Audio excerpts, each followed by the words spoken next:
Hello, this is Danny, founding product manager at Sybill, and today I'd like to do a walkthrough of what a deal looks like within Sybill.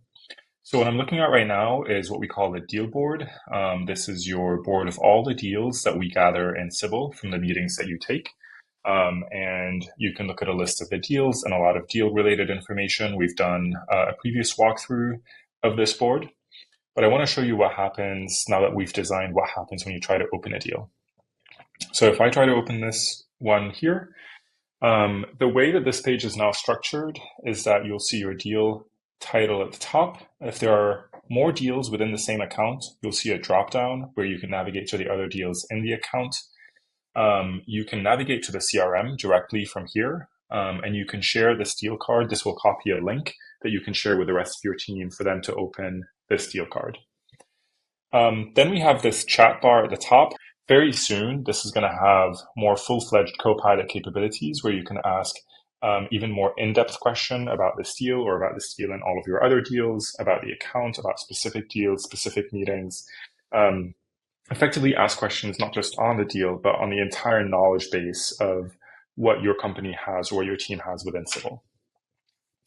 Then at the bottom, we have the overview section. This section is permanent, so as you navigate throughout here, this will always be here. And that's because this is information that is very important for anyone that's trying to understand what's happening with a deal, whether a manager or a sales rep. So it'll have the owner, it'll have the company, it'll have the size of the deal, what stage it's at, the closing date, and when the last activity was. Some of these fields can be edited. So when I hover over owner, I can, if I want to, change who the owner is. You cannot change company because that's fixed. You can change the amount. You can change the stage. You can change the close date. And last activity is also obviously fixed. So you can see that as I navigate, this will continue to show the same overview over here. Then we have three sections, and the way that we think about them is there's the future section, which is what needs to happen next to close this deal. There's the current section, which is where the deal is at today. This is a summary of everything up until this moment. And then there's the activity section, which is the historical section that shows the engagement timeline and the engaged contacts, i.e. what's happened in the past up until now. So next steps, these pull directly from the meetings on the deal. So every time a meeting is taken, we take out those next steps and we put them in here automatically for you. This is what the Sybill AI does. So you can see that there are some next steps on this deal that come from a recent call. Very soon, we'll be able to have the source directly in here. So if you have multiple meetings or multiple emails on this deal, you'll be able to distinguish, okay, this next step came from this particular source or that source. You will see the due date. So we will also automatically pull this from the conversation and assign a due date. And there's an assignee. So the AI will also try to determine who is responsible for this next step. You can create filters on the assignees. So in this case, we only have a couple of assignees. Some other deals with more next steps and more people involved might have more assignees. Or by due date. And this is obviously more relevant when there's more activity on a deal. Right now, I'm looking at a deal that is pretty recent. But with more activity, let's say when you have 10, 20, 30 next steps because of the number of calls and the number of emails taken, this becomes more important.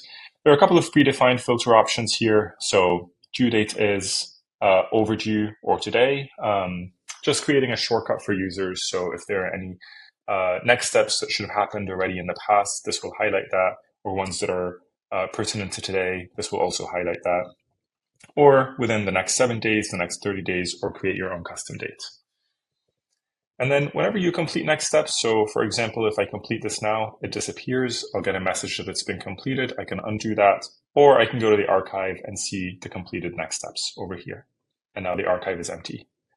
So now I go back. You can edit any of the next steps if you think the AI made a mistake, or if you want to add more context. You can edit the due date. We give you some predefined options here as well, today, tomorrow, next week, or no due date. Or you can assign your own custom date, and you can edit the assignee as well and pick from the list of users. You can also delete next steps. And if you'd like to track your deal next steps in here, you can do that manually by adding a next step, assigning it a due date and an assignee as well. Then comes summary. So this is our deal summaries. These are fields that our customers should already be familiar with. Some of these will be auto-generated by Sybill, especially for first-time users. If they haven't set up any deal summaries, we will auto-generate 3 summaries in here for the current status. So what's the latest on a deal, for the pain points of the deal, and then the risks of the deal.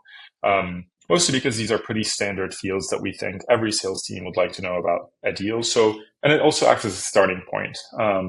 They're generated by Sybill. People can then edit them. They can delete them. They can add new ones, whatever they would like to do. So for the Sybill team, we've set up 65 properties, and you can see that the last update was about 5 hours ago. That's probably when the last meeting happened.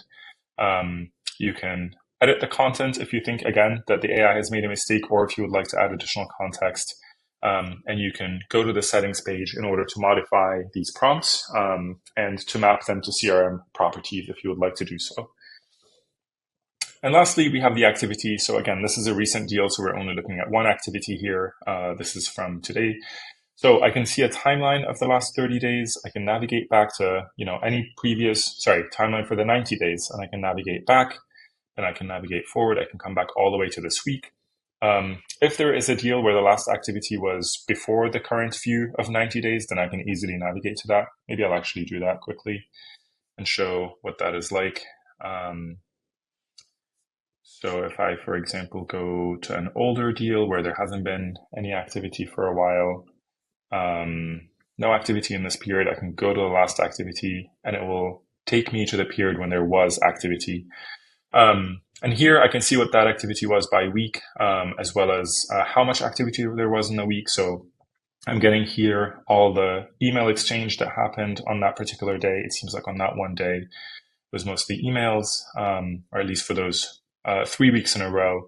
On this week, there's a meeting. So here you're seeing the date of the activity, the time, whether it was an email or a meeting, who was involved, and then a little bit of a summary. You can expand to read additional details. You can go to the meeting dashboard itself.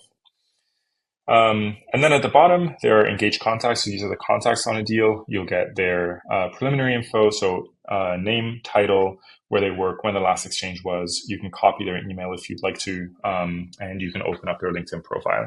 Soon we'll be adding a lot more AI capabilities to these engaged contacts. So please stay on hold for these.